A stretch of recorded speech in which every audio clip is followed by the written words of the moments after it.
I am really delighted to join you today in FIFAfrica23 here at Hyatt Regency Hotel, and it's my pleasure that I welcome you all to Dar es Salaam and Tanzania in particular. You have made the right choice to come to Tanzania. We are proudly the roof of Africa because Mount Kilimanjaro is found in Tanzania, and it is the highest standing alone mountain. And we are happy last year we made to the summit, and it is said to be the highest in the world.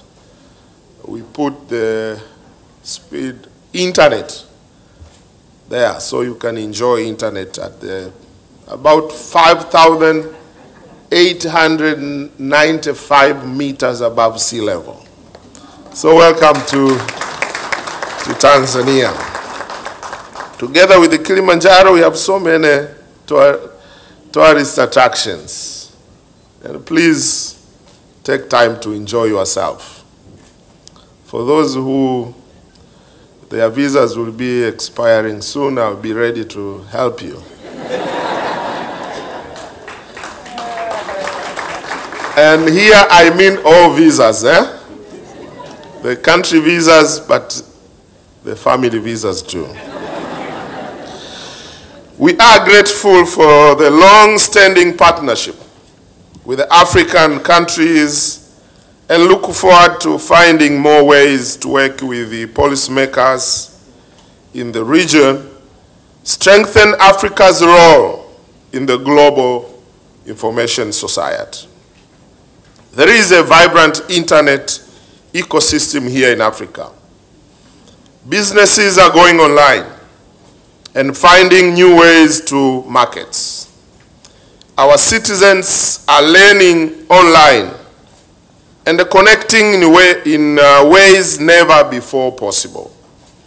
It's like watching a football or basketball match that Africa once was a spectator to global internet development, watching from the fringes. Clearly, this is no longer true. Africa now sits at the forefront of internet expansion on the continent. Africa is positioned to help drive the future of the global internet to the right place. As FIFAfrica23, it's our time now to score. My dear colleagues, the internet alone will not set Africa free. As Africans, we need to collaborate in improving digital infrastructure, close the digital divide, and foster resilience and security. As Africans, we need to ask ourselves on how do we harness the benefits of digital technologies while limiting the potential harms to the citizens, enterprises, and indeed governments. How do we ensure digital inclusion of all people in this dynamic environment, and how do we mitigate the risks associated with bridging large numbers of people online, many of them without the digital literacy to defend their rights online? We need to ask ourselves on how do we ensure not only that our countries are using the latest technologies of artificial intelligence or drones or blockchain for developmental purposes, but that there is data justice for those on whom these technologies are being used or from whom their data is being extracted. FIFAfrica23 have convened a diversity of stakeholders from various African countries, ranging from government officials, private sector representatives, civil society and media, illustrating the importance of finding common ground to have informed discussions on freedom of internet, which obviously is a result from achievement made by our countries to attain digital inclusion and digital access in Africa. Freedom of internet seeks to preserve and expand the internet as an open, global space for freedom of expression, for organizing and interaction, and for commerce across the whole range of human interests and endeavors. Dear colleagues, by extension, it also includes the free flow of information that allows economies and societies to thrive. Across Africa, we have witnessed the growth in internet access and use. Indeed, this is complemented by digital transformation efforts that our governments have embarked upon to both lead in the use of technology, but also encourage the maximization of immense opportunity held within the digital society. However, as we are discussing on achieving freedom of internet, I urge the discussants and the participants to note that internet of freedom should holistically be discussed with issues of cyberspace, cyber crimes, protection of data, and the confidentiality. Indeed, I believe that the FIFAfrica23 resolutions, among others, will influence some of the policy and the regulatory measures, not only at the national level, but also at the regional and the global level. Invited guests, on behalf of the President of the United Republic of Tanzania, Dr. Samia Suluhu Hassan, Tanzania is indeed pleased to partner with International ICT Policy for East and Southern Africa, CIPESA, in hosting this critical platform, where stakeholders can engage in key discussions about the past, the present, and the future of the internet in Africa. It is through these collaborative endeavors that we can collectively address these challenges and work towards a more inclusive, free, and open digital landscape that empowers individuals and societies alike. The engagements at FIFAfrica are stepping stones towards achieving this shared vision. Celebrating today, as it has been said, the International Day of Universal Access to Information, which was proclaimed on 15th October 2019, over the years, and especially under leadership of our beloved President of the United Republic of Tanzania, Her Excellency Dr. Samia Suluhu Hassan, have shown a strong political will and vision of need to drive this country into a transformed knowledge-based society that will make the country to achieve the fourth and upcoming fifth industrial revolution. Tanzania has really taken strides in bolstering access to information in the country. The nation's efforts to balance transparency with privacy and to empower its citizens with knowledge and access exemplify a modern and a progressive approach to governance. And we had Honorable Neema calling for use of internet on the election. Have been doing politics for sometimes, maybe 20 plus years. One of the challenges we are facing as politicians is the turnover of the voters. I really wish, if possible, to use connectivity and the internet for our citizens to vote wherever they are. And this will increase their participation. So I just want to assure Neema that she is going to come back to the parliament, because we will. Tanzanian government is endeavoring to create conducive policy and the legal frameworks to adopt ICT sector dynamism, including the issues of emerging technologies such as artificial intelligence and the Internet of Things.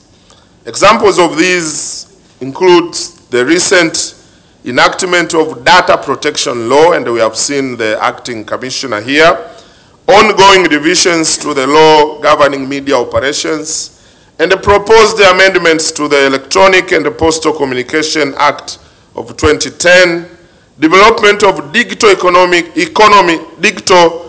strategy framework of 2023, and the ongoing review to have in place the national ICT policy of 2013, which are all private steps towards fostering a more inclusive and dynamic digital landscapes. These reforms aim to strike a balance between regulating online content and safeguarding the fundamental rights of privacy and access to information. I don't know where do we draw the line. On one hand, we want to balance, but on the other hand, we want to safeguard the privacy, the rights, but also the rights to access those informations. Dear colleagues, the government of Tanzania, through the Ministry of Information, Communication and Information Technology, has made paramount investment to ensure the digital inclusion is achieved. As of June 2023, percentage of the Tanzanian population covered by 3G mobile broadband network was 77%. 65% was covered by 4G, and over 34 million of the population. We have a population of 61 million. Now 34 have access to internet, which maybe is 55%. Efforts are ongoing under the 5-year Digital Tanzania project. Recently, the government of Tanzania signed an agreement to provide subsidy worth 275.5 billion Tanzanian shillings with the telecom companies to ensure the availability of communication services, especially in rural, underserved areas where 758 towers will be built in 713 wards, and boosting the capacity of 304 communication towers from 2G to 3G, 4G, and then to even 5G.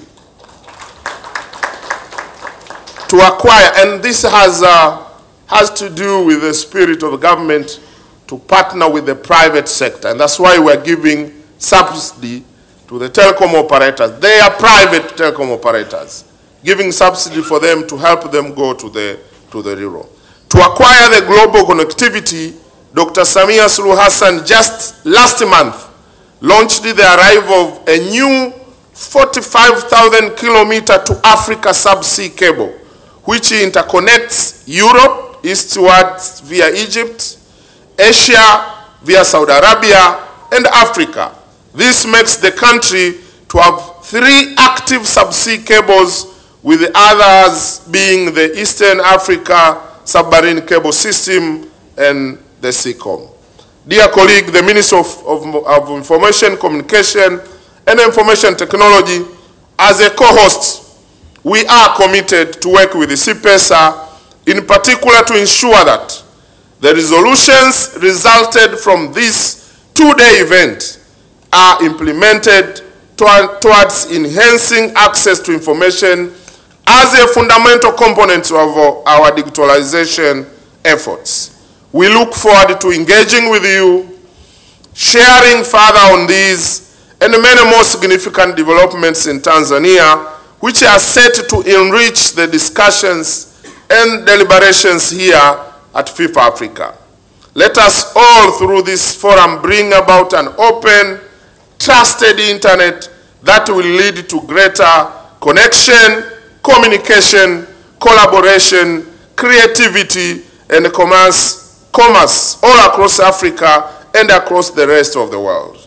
We look forward to the invaluable insights that will be shared about the evolving landscape of digital access and the use not only in Tanzania, but also the rest of Africa and indeed beyond. I would like to take this opportunity to give special thanks to Honorable Neema for making this happen. Thank you very much, Neema.